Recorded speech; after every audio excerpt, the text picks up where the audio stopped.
पांढऱ्या शुभ्र पाकळ्या आणि नाजूक सुगंधी देठ म्हणजेच पारिजात फुले या झाडाला प्राजक्ता, रागपुष्पी, हरसिंगार, नाईट जास्मिन अशा अनेक नावांनी ओळखले जाते.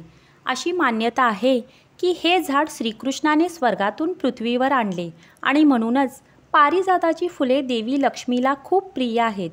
ही फुले रात्री उमलतात आणि सकाळी स्वतःच गळून खाली पडतात.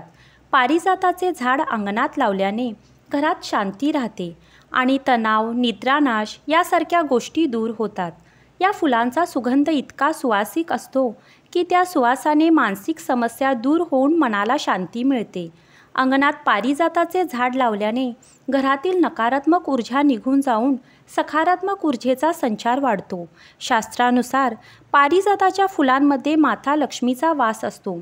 हे झाड घरच्या उत्तर किंवा पूर्व दिशेला लावल्यास घरातील वास्तुदोष दूर होतात. पारिजात ही एक आयुर्वेदिक वनस्पती आहे.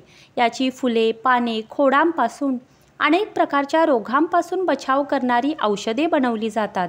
आरोग्य व दीर्घायुष्याचे वरदान घेऊन येणारे हे पारिजातकाचे झाड आपल्या अंगणात असणे शुभ मानले जाते.